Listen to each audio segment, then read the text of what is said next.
But even when you know that you've got to ask a fairly pointed question, it isn't as intimidating. It can't be as intimidating.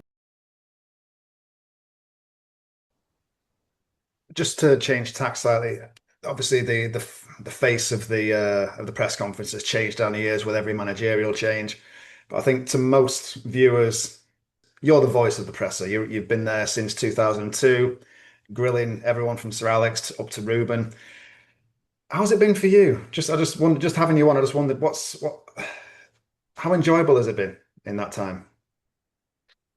Oh, I mean, it's phenomenal, isn't it? I mean, what a great job! Like you got a front row seat um, on one of the biggest clubs in the world, and I don't like.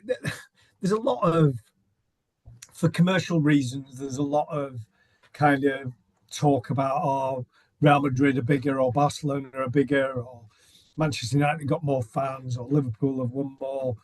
Um, but you can't get away from the fact that the Premier League is the most watched domestic league in the world. So it eclipses La Liga. La Liga have got some great teams, and clearly Real Madrid and Barcelona are up there with the very best. But there's more eyes on the Premier League than there are on any other league, and every media organisation's stats, as far as I understand it, and I'm not just talking about the BBC, I'm talking about every media organisation. Um, there are more eyes that look at three clubs in particular, United, Liverpool, and Arsenal, than any other club in general terms. So you can't get away from the fact that Manchester United are one of the biggest, most talked about football clubs in the whole world. And I am fortunate, and the same is true of you because you work there, to live in the area that that club is based. So you, you don't really appreciate how big it is. But then when you go to America or Australia or the Far East or whatever, and you see 50, 60, 70,000 people turning up, and some of these people know who journalists are, some don't, but that's a bit irrelevant. It underlines the kind of global fascination about this football club, and to have a front row seat to see the ups and downs, and the way that the stresses and strains of the job kind of impact the managers of the day. I think it's fascinating, and all the managers kind of they deal with it in a completely different way. Ruben Amorim is the youngest. He's exceptionally charismatic. He is outgoing. He has a vision of the way that football should be played. Um, and it's, as I say, it's kind of fascinating to see him learning on the job. Only Gunnar Solskjaer, we knew him because he was a player. It was great to work with him. He didn't come out with as many explosive comments. Eric Ten Hag was different kind of manager, maybe similar to Amorim in background, albeit from Holland, not Portugal, but more intense maybe, and certainly in his dealings with the media. Ralph Rangnick was fairly brutal. He wasn't there for very long. That was a bit chaotic, but again, quite honest in the end. Jose Mourinho was box office.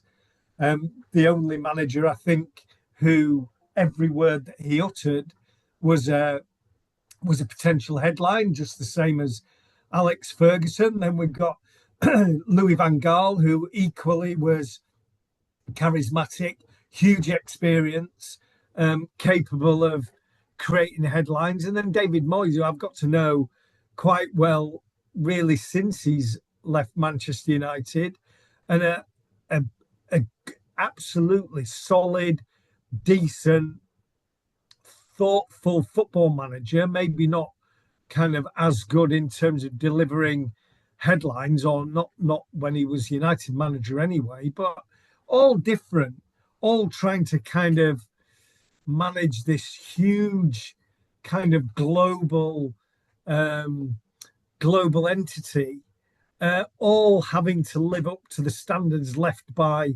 Sir Alex Ferguson, who kind of created three really great, truly great teams, and is rightly regarded as one of the greatest managers of all time. So to have a front row seat for all of that, I feel really, really privileged. And just by virtue of where I was born and the people, the organisations that I've been lucky enough to work for, and the trust that they've invested in me, it's just fascinating. And it's fascinating now. I think I wish Manchester United were better than they are now, but it doesn't make it any less journalistically interesting or compelling, really. When you maybe do yourself a little disservice there, you make it sound quite passive having a front row seat. Obviously, you have to kind of verbally joust and not provoke these people, but you have to get the information out of them. You have to get the sound bites. You do have an element of control in the way that the conversation goes. So, are there any of those that you've particularly enjoyed? Whether it's any specific press conferences or a series of press conferences that you've enjoyed, almost testing yourself journalistically. Well, what I would say um, is that um, Sir Alex. So when I started, um, Sir Alex Ferguson didn't used to do press conferences the way that they're done now. He would decide when he would invite Sky, for instance, to the training ground, and then it'd be just one camera. And he had this long running dispute with the BBC. So for long enough, the BBC didn't have any access, although they were allowed, local radio were allowed into their to get there was what they call a radio huddle, and I worked for the Press Association, which is a news agency at the time. So I went into a radio huddle. So basically, on most weeks you'd have a group of three or four of us in the kind of radio huddle, and then he'd do that, and then he would sit behind a desk and speak to the written journalists, and that probably went on for, I'd say, 4 or 5 years, and then he got annoyed with the written journalists for various reasons, and then he decided he wanted MUTV's cameras in, and then the whole thing kind of changed. But in those initial few years, you had a situation where you would stand basically with a microphone or a dictaphone, like, well, feet away from him. It wasn't the way that it is now, and that I can admit was intimidating, exceptionally intimidating. And this went for everybody on the patch. I think he he had been manager of Manchester United longer than the people reporting on the club were, um, with the exception of someone like David Meek, who was the Manchester Evening News person at the time, and then he carried on doing his program notes. So anyway, so if you're every week you are having to ask Alex Ferguson about David Beckham getting a boot kicked in his face, or David Beckham getting dropped for a game against Real Madrid that Manchester United win because Beckham comes off the bench and scores 2 goals, but Manchester United get knocked out anyway, or Roy Keane, or whoever, or whatever, Benitez, or whatever the row of the day was, and there used to be plenty involving Alex Ferguson. When you've been in that situation, you sitting opposite somebody like today with Ruben Amorim. And Ruben Amorim is not a kind of person who's going to intimidate you. He comes in, he's got a smile on his face. It's a relaxed atmosphere to start with.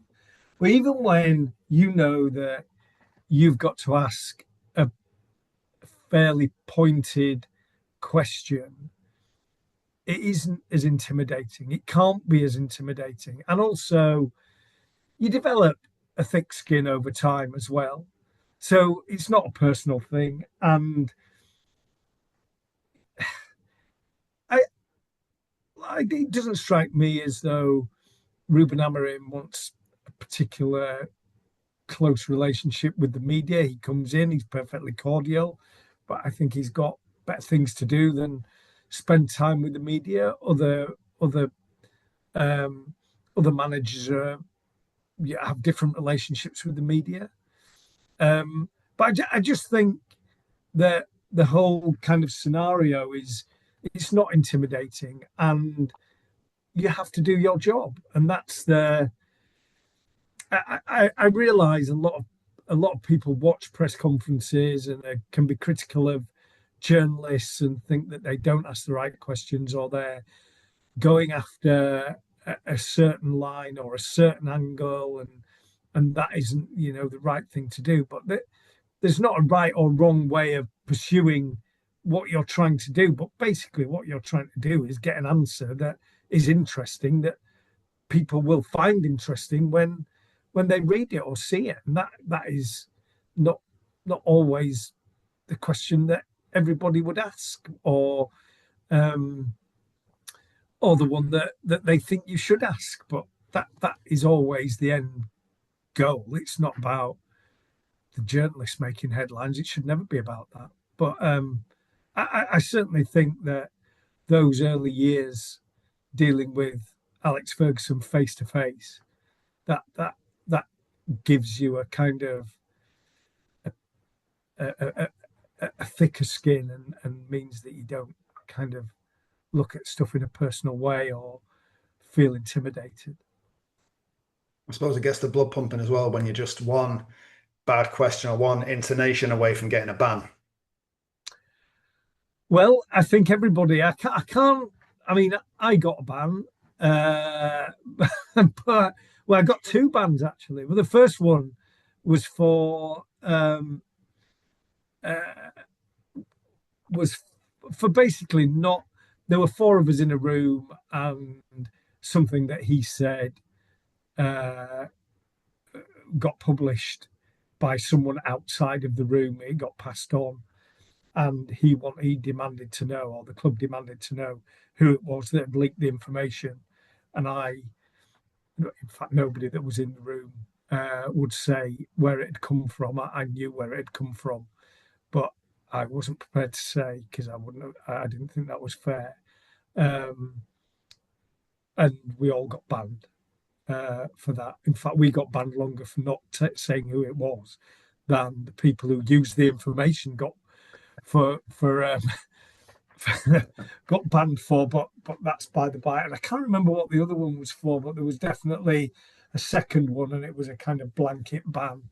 I don't recall ever being banned individually, other than that one case and that was for not um, not saying who leaked some information. But I just I've always felt as though, and I still do feel as though I'm fair, and I try to, as I say, elicit information, and I feel as though I always deal with the manager with respect, and I never let my personal opinions get in the way of doing my job. And I'm not really one for kind of saying what my personal opinions are. I don't think people are interested, and I don't think my employers would be too keen either. But I think it's always about doing the job to your best of your ability. And yeah, I mean, you wouldn't not ask a question because you thought you might get banned for asking it. I mean, that's that's your job, isn't it? To ask questions, not give in to threats, really.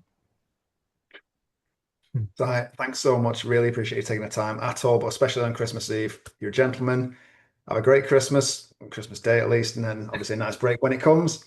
But yeah, thank you so much again, top man. No worries. Glad to help.